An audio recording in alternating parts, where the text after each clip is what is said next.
not sure who he's skeptical of. Is it of Justin's? Because Justin could be me. Pretty good. Could be me. That's fine. Of mine. Do you think that my move won't distract people? They're both really good moves, but I mean, the readers know what's up. They're skeptical. They have better ones or something like that. Yeah. I mean, I'm sure they can like spike that basketball into the pool.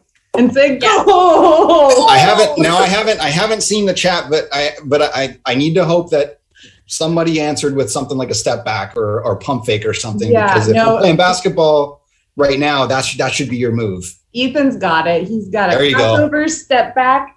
There you go. Get that good step back. I can never. Every time I try to step back, I just would stop playing back. I just fall. Well, I wouldn't fall, but you can do that. You're better than me, and I'm a grown man. So there you go. Never underestimate my defensive move.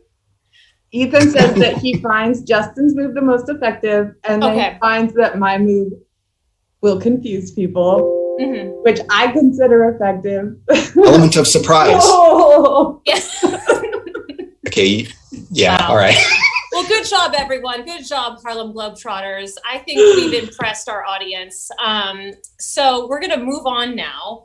And because we are so spoiled to have Justin with us today, he is going to do our book talk on the crossover. So Justin, take it away. Okay, real briefly for those that have not read it yet or need to get a quick summary of what the crossover about. We are talking today about the crossover, the graphic novel by Kwame Alexander.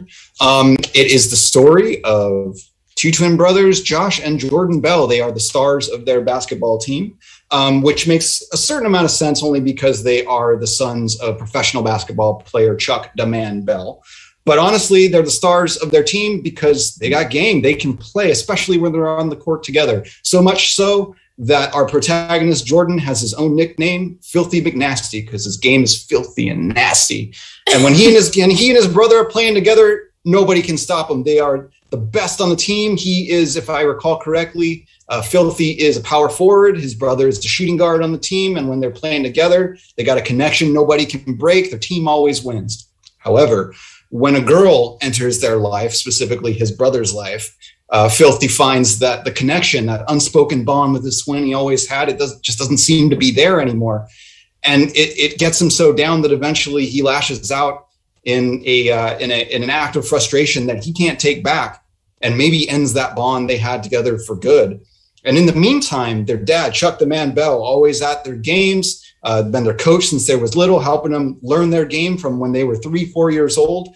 Now, he's always had an aversion to doctors that was always sort of a joke in the family, always kind of laughs it off. But as it turns out, he might be having a worse health problem than he is letting on. And between his worry for his dad and his worry about losing what he has with his brother, Filthy finds himself in a spot that he never thought he'd be, which is that, winning maybe isn't the most important thing on the court or anywhere else. And so he needs to figure out what he needs to do going forward, how to deal with these worries, how to deal with the consequences that come from both of them, and how to find a way forward.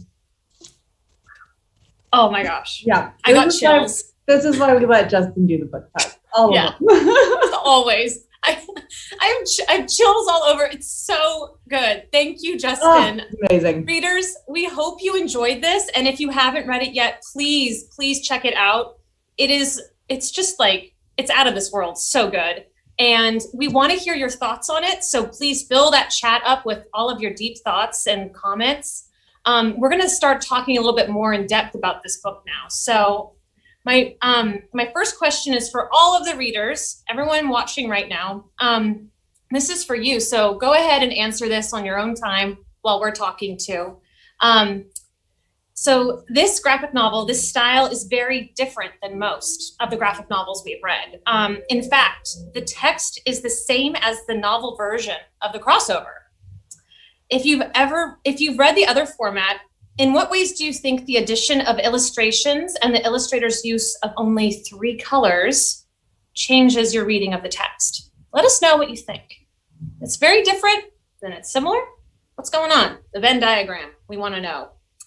All right, well, while you're answering that, Justin, are you ready? I have a question for you. Okay, I'm ready. Okay. Quick. Let's go. Quick. Yeah. All right, player 10. The freestyle rhymes are an important part of the story, even though you can't hear them. You're reading them. How did you feel about the way the rhymes were represented in the art? Was it better or worse than just reading the words on the page? Yeah, so I read the novel version of this years ago. Read the graphic novel more recently, and I remember when I first read it, I was really struck by the use of the rhymes. I mean, half of Jordan's, or see, now I'm doing it. We're talking about mixing their names up. Half of Josh's thoughts are in rhyme, especially when he gets into he's playing on the court, or his emotions start to kind of well up. His thoughts even are in verse. But honestly, like when I first read it, I had kind of trouble keying in on it. I kind of wanted just him to just talk, because I had trouble following some of it a little bit. Partly because I wasn't so sure about the slang. Like, would he actually talk like this? I'm not sure about that. But the rhymes were super good, and now that I've seen them in the graphic novel in a much more kinetic way, like the way they're on the page really complements whatever, whether he's on the court playing, or he's shooting the ball, or he's, whatever he's talking about while those rhymes are coming through. I was able to kind of not dial in so much on the things that were bugging me about him, and really, I felt that I could appreciate them more because of that kinetic energy they were supposed to have. Like, whether the rhymes worked for me or whether I believe the slang or not, really didn't matter, because it was about the energy of the rhyme matching the energy of what he was doing, the energy on the court, or whatever we were talking about. So speaking as someone who's read both versions, I like the graphic novel version a lot better. Ooh, that is saying something, because the original version, the novel that it's based off of, won a very prestigious library award, the Newbery Award for Children's Literature. Wow, that's saying something, Justin. Yeah, I thought about that, and I was like, I like the comic better. I do, and that aspect of it, not the whole book, right? But that aspect of it, I like much better in the comic. That's so cool. I wonder if there are other books that have done this, like that have gone from a novel to a graphic novel. It's like, I don't know if I can recall anywhere. Yeah, I've responded more to the graphic novel than the novel. So that's cool. Yeah, especially because basketball is not really my thing, if you couldn't tell. But this made it more clear, and I was able to visualize everything that was happening. Yeah. And yeah, that's a really good point. Thanks. Thanks for that. Yeah. Well, and I think that, it's speaking to when you move a book to a graphic novel. I mean, I think there are things that could not work because of what you've already, so what you're talking about, like, there's things that you've got in your head, right? There's a way that a character looks, or a way that a scene plays out that you've got in your head. And then when you read a comic version that doesn't match what's in your head, which happened to me a couple times reading this, like, that can kind of affect your enjoyment of it, I think. But in my opinion, being able to do those rhymes in a graphic way that's more fluid and has more motion than the words on the page, which won awards, that worked better for me. Yeah. Awesome. I could definitely do that. Yeah, for sure. Yeah. So do we have any feedback on our first question at the moment, or are we ready to talk about our favorite panels? All right, we'll go to our panels. So this is a beautiful book. The artwork is by Dawud Anyabwile, and he did a great job teaming up with Kwame Alexander's words, and just turning it into this vibrant, energetic, black, white, and orange, just comic book. So we just want to talk about what we responded to most strongly in the book. And readers, if you have a favorite panel or piece of just story that you want to mention, go ahead and type that in the chat. But Lindsay, can you tell us about your favorite panel? Yeah, sure. So my favorite panel kind of goes into a little bit about what we were asking on question 1. And I feel like this one is a really good example of how the art really, like what Justin was talking about, how the art conveys the motion of this, because this book is a little weird, like a lot of the other comics that you'll see that were adapted like this. They have to completely redo all of the wording in order to fit in all of the illustrations and imagine the illustrations and put in the text bubbles and get the dialogue and take out a lot of the text.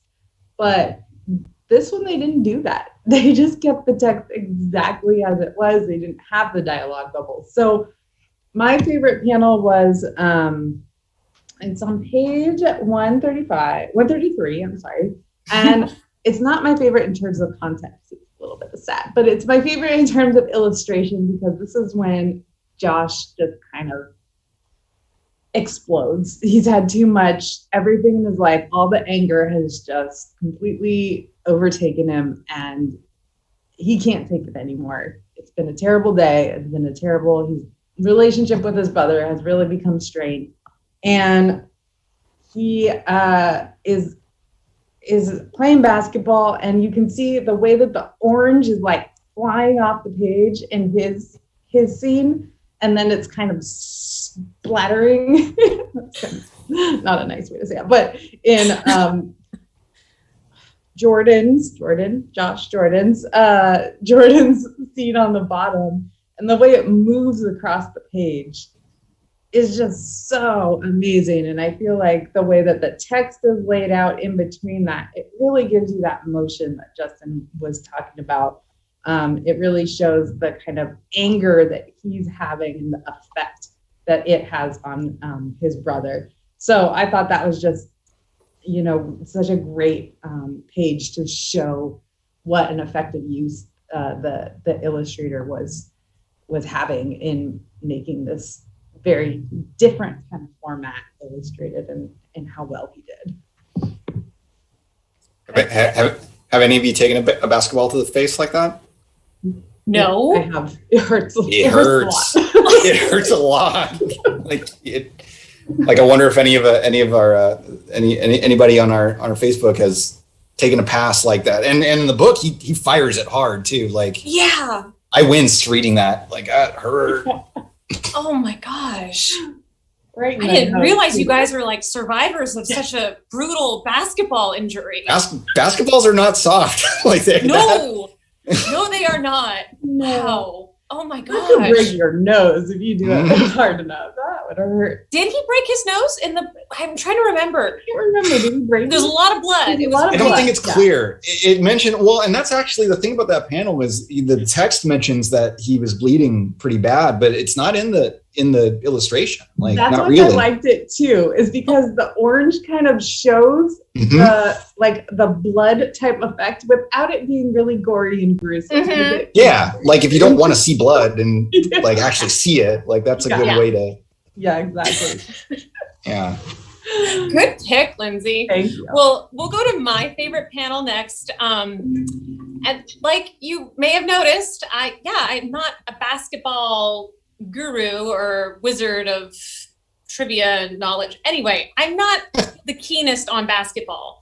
But this book made me obsessed with it. It was so fun, and just I loved the way that the rhymes kind of just made it like this like sweeping kind of like, I was enraptured. And it's called The Crossover. And this panel very, very clearly demonstrates exactly what a crossover is, because I'm not going to lie. Okay. When I first read the book in its novel format, they explained what that movement, the crossover was. I had no clue. Okay. Right over my head. I was like, sure. It is a move that is difficult and I will never be able to do. But this was drawn out in a way where it's like, yes, this is a move I will never be able to do, but I can recognize now. And I appreciate that. And that's why graphic novels are so fantastic for visual learners like me who struggle with sport ball and such things. So that I greatly appreciate this panel, because I mean, the crossover comes back multiple times in just symbolic ways. And it was really, really helpful to have that structure and Yeah, solid base to begin a story. So for very, very, utilitarian reasons, that is my favorite. I would love to know your favorite panel, Justin. My favorite panel is on, let's see what pages. Oh, it's unnumbered. Oh, well, it's this one right here. This is my favorite panel in the book. And it's my favorite for a couple of reasons. It's the first panel that really kind of stopped me in my tracks to kind of take in and examine just on the composition, just the artwork itself. The look of them, kind of the perspective from above the hoop, looking down at them, like all three of them, all tall, all three of them, they're basketball players. All three of them are very tall. And this panel makes them look small. They look intimidated, imposed on by the hoop. In this part in the story, it's where, Josh is really starting to feel the weight of the worries that he has. He's missing all his free throws. So instead of, making whatever it is in a row that they make 10, what is it? He has to make 10 in a row. And today his dad's going to make him do 15 because he can't hit his free throws. So it's just him with the ball kind of staring up at the hoop that seems to be staring back down at him. Mm-hmm. Also, knowing what we know about the story, what ends up, how things end up playing out, I thought that panel was very emotionally affecting because it's the three of them together on the court under the hoop, which is not something that happens much more after this. The shadows are long behind them. It feels, what's the word I'm looking for? There's almost a dread in this, like there's something coming, and I don't know, I'm kind of losing my words on what I mean by it, but I feel like it's my favorite because the way it's composed, that one big, and rather than all the different pictures that show up on different pages, this one is just this one composed picture, one shot from a very specific perspective that conveys a lot more the longer you look at it, and the more you know about the story, conveys a lot about these characters just in the three of them standing there. So that's, and even looking at it now, I'm like, God, I love that panel so much. Yeah, great pick. Yeah, it is ominous. There is ominous. That's the word. Ominous. Thank you. There it is. God, librarian, not having words. It's Friday. Hi, everybody. Right. Yeah, happy Friday the 13th, everyone. That's a great pick because it can show you, once again, how graphic novels can elevate and enhance a story. And that one's really powerful. That was a really good pick. So, yeah. Do we have any readers' favorite panels? Or we do. We have one from Ethan, and he said that his favorite panel is this page 8 to 9, because it kind of sets the tone of the story and shows you learn how important basketball is for Josh, which is very true, and that he is on fire. Literally, which I love because I totally didn't even notice that that orange flames in this, and it sure does. Oh my god! I'll tell you right now, that was my runner-up because of I noticed that that fire. I was like, that's super clever. Like, I love it. Ethan could teach a graphic novel comic book class. Right. That is such a good pick. And he says he has also been hit in the face with a basketball. Oh no! But did not hurts. say how much it hurt. So he is tougher than I am. Don't lie, it hurts. Like it. Even if you walked it off, I know. You can't lie to me about it. I can't even imagine. I mean, a book fell on my toe once, but that was it. You guys stay strong. Oof. Okay. Well, that was a great discussion. Thank you, friends, so much for talking about this book. If anyone else has any other thoughts or anything, seriously, just chat away, leave your comments. There's so much to discuss. So I think we'll move on to trivia. All right. Let's see. I will be the trivia master. Yes. So we are going to have Caitlin and Justin battle it out in Wait, we're doing trivia, so I'm gonna put the glasses on. Okay. Yeah. All right. Well, I'm gonna do my basketball move So I'm gonna. My computer is about to die, so let me plug it in. Oh, All right. So I do not disappear. We gotta stretch. Here we go. We are ready.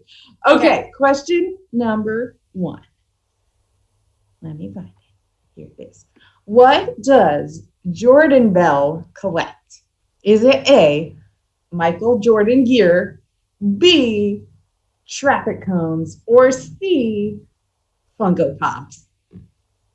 I know. How do we do this? I know it. How do we do this? Okay, we need our readers to help us. So they need to type in the chat so they can give us the right answer because they know everything. Yes. But And we encourage the thought process of saying what it might be, what it might not be, and what it definitely is or is not. okay, here's the thing.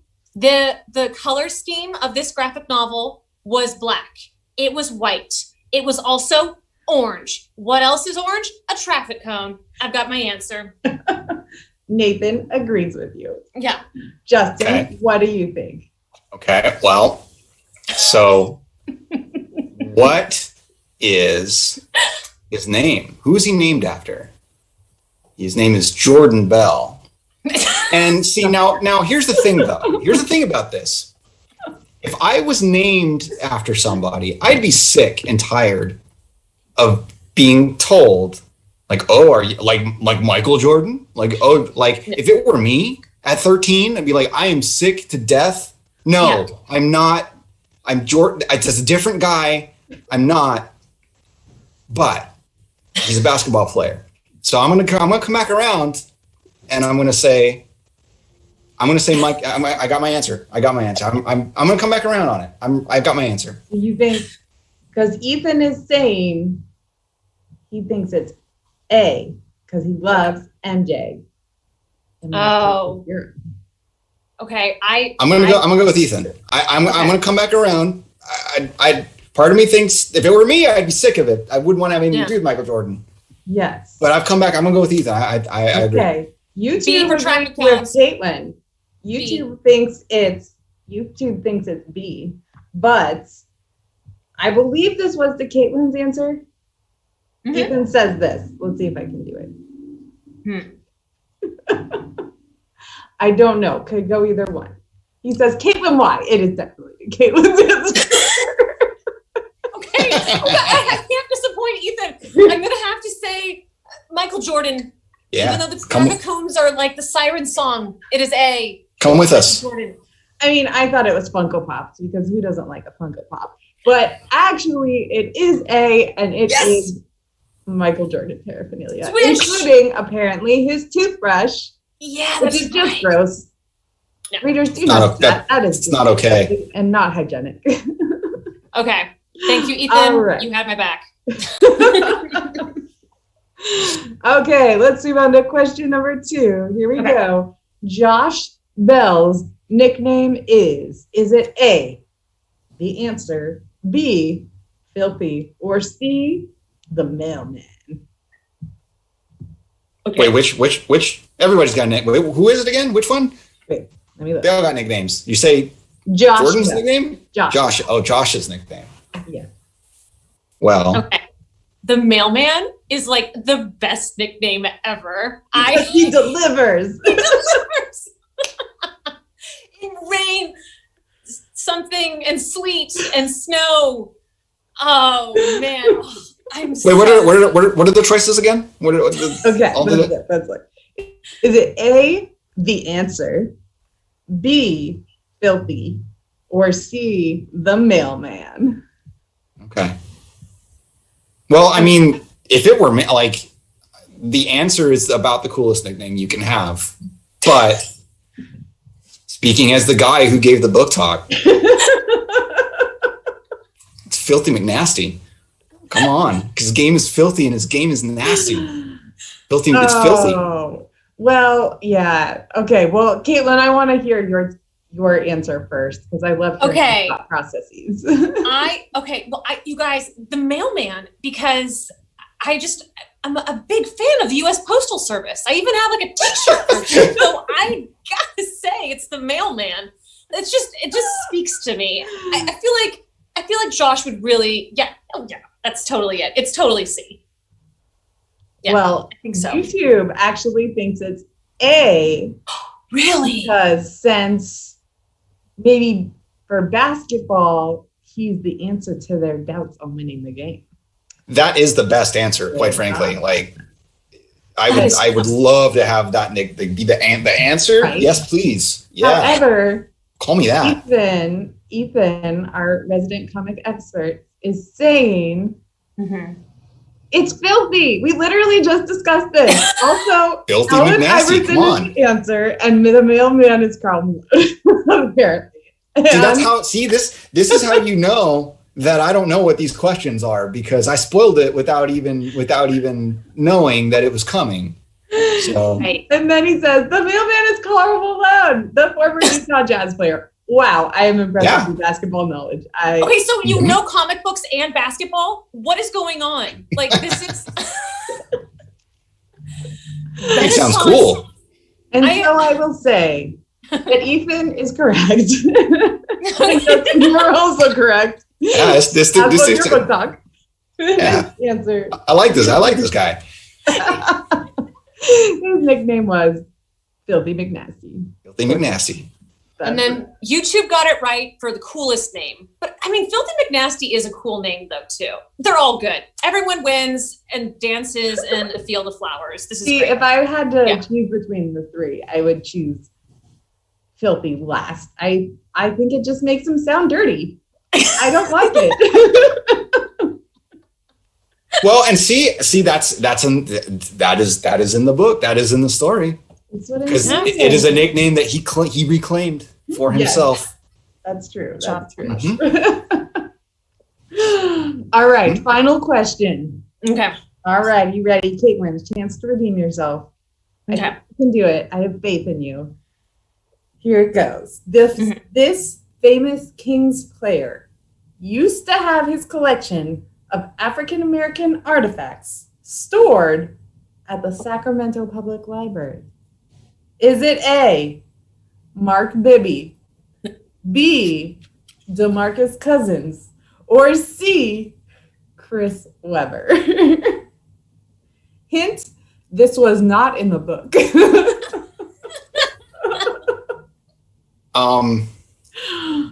Well, so I'm gonna turn around real quick and show you the back of my jersey here. So I know it's not Mark Bibby because his name is Mike.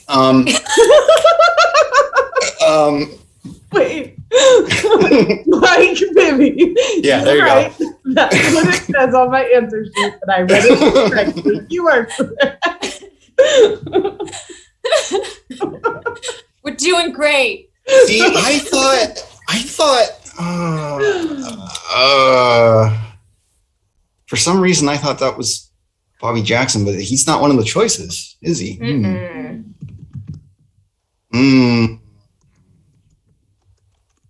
So it was Bibby, Cousins, or Weber. Those are the choices.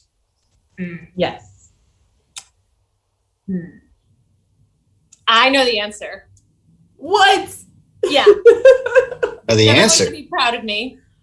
Well, good, because I actually, true confessions, I don't know the answer to this one. Oh yeah. But Ethan seems to know what it is, and I trust him because he seems to know all the. What do you? So Caitlin, what do you know? You seem confident. Oh yeah, I'm so confident with this. Okay, it is totally C, Chris Webber, because he had an amazing collection of poems from Phyllis Wheatley. I think he even had some original documents from Frederick Douglass or what. He had a lot of amazing materials. And when he was a Sacramento Kings player, he was just right. He was pretty close to the library and the Sacramento room. So he said, hey, you have an amazing, vault that is temperature controlled. Please keep some of these items for me. And he puts them on display so the public could see. And also Chris Webber's the coolest. He's the greatest guy around. Yeah. So it's definitely right. Yeah. All right. I was kind of leaning that way too, just because Weber was with the key piece on the team that wore this jersey right here. This is a 2002 Kings black jersey that they wore the year they should have been the champions. That's right. That was Bibby and Weber, Vlade Divac, Doug Christie, Peja Stojakovic. Like that was the team, and Weber was the last piece, one of the most important pieces of that team. So I definitely have a soft spot for Weber, though I am wearing Bibby because even though I'm taking it aside, I want to mention this. Even though Josh and Jordan are they're power forward and shooting guard, which are typically all the big basketball stars, all those names is usually one of those two positions. I am a short guy, and so I'm always going to represent for the point guards. That's how we do it in this house. So I got my Bibby jersey because the point guard is important. So anyway, I was going to lean towards Weber too, but I don't want to. I'll let you have that answer because DeMarcus Cousins, when he was here, he did a lot of good in Sacramento. He was real involved with the community, did lots of great stuff as off the court here, as well as on the court. So instead of going with everyone else, I'll go my own way and say DeMarcus Cousins.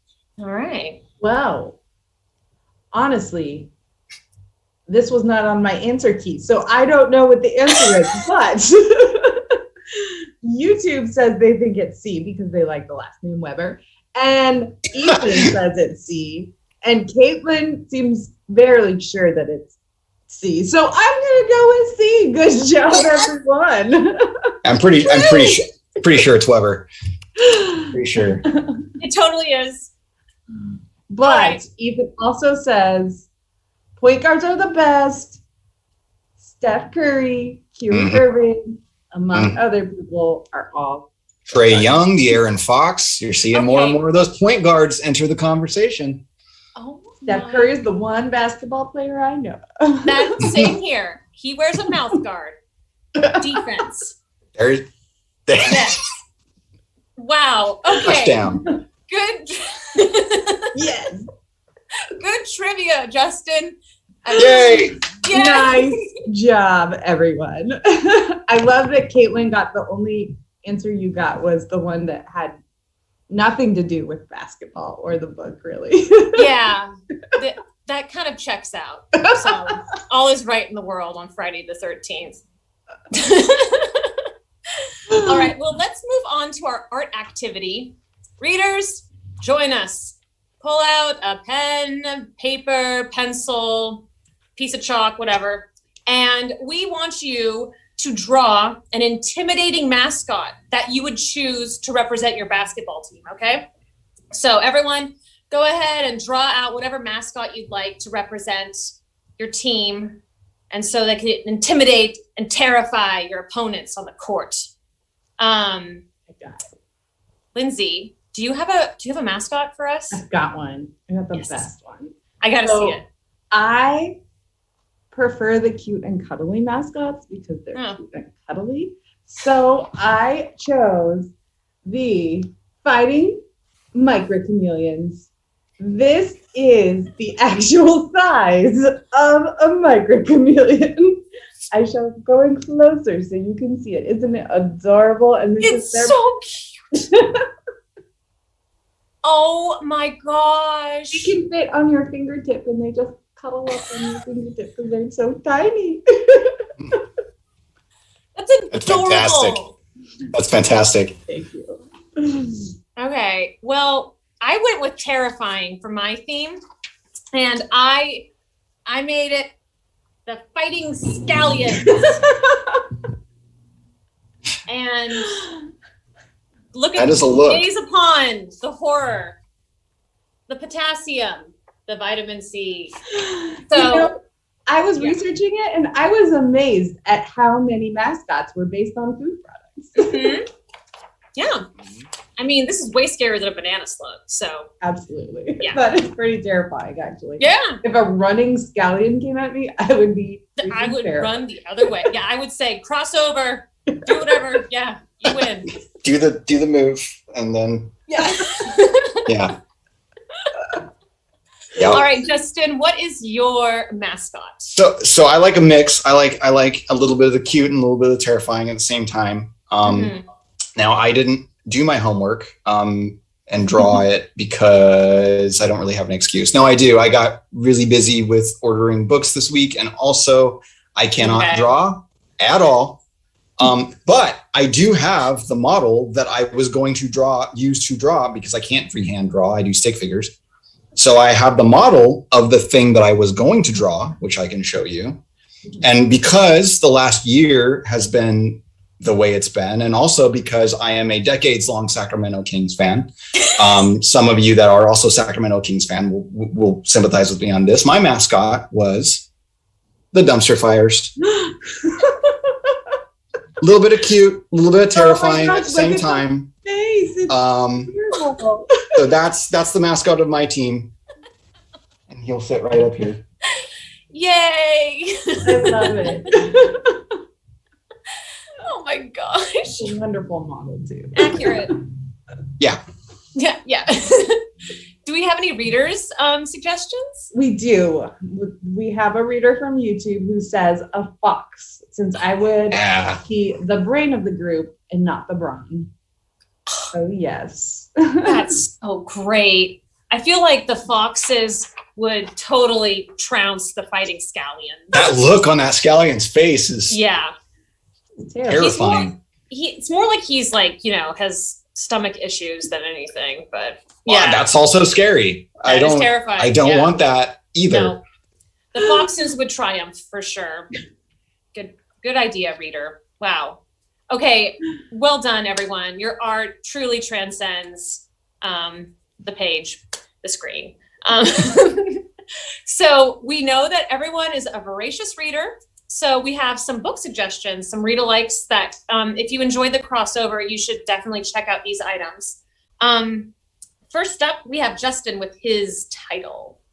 My title I want to mention is it's another comic, and it's another basketball comic. It is called Dragon Hoops by Jean Luen Yang.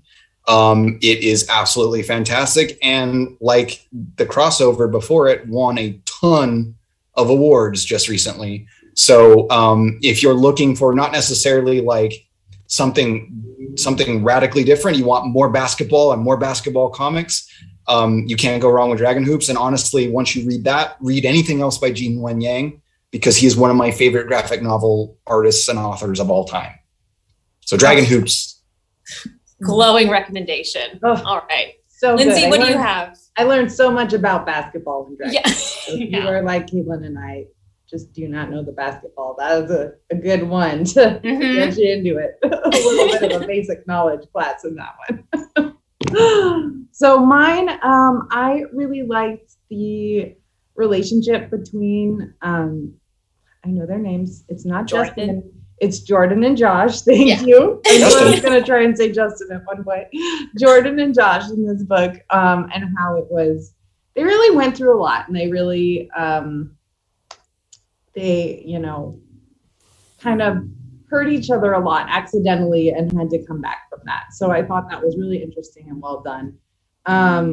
And so my read-alike is one we've actually discussed before. It is Tweens by Dawud Johnson and illustrated by Shannon Wright. And I thought this one was a great read-alike for kind of that twin relationship between the two main characters. Because just like Jordan and Josh, the twins in this book, Maureen and Francine, are growing up and they're starting to grow apart of it. They've been best friends their whole life, and then suddenly they're starting middle school. They have different classes and different schedules, and they just seem to be fighting all the time. And so then now they have to kind of figure out how to be twins and sisters with their relationship evolving and growing. So if you like that part of the crossover, I think you'll really like Tweens by Dawud Johnson. And if you'd like to view our discussion of it, if you haven't yet seen it, check out our YouTube and Facebook page, and you can watch the recording of it as well. Nice. Well done. Got some synergy going on with our read-alikes. Well, thank you so much, everyone, for being here today. Thank you so much for joining us for Tween Comic Book Club. It's just great to talk about the best books ever, comic books. And thank you, Justin, for being here. Your basketball wisdom was greatly appreciated. Yeah, this was fun. I want to do this with you guys again, maybe next time with a shirt. Yeah, sure. I mean, go crazy. Yeah, sure. Our next book that we're going to talk about is The Magic Fish, and that is next month on Friday, September 10th. So please check it out, join us, and we will talk about magical fish or more. We'll see. Well, thanks everyone for being here. Bye.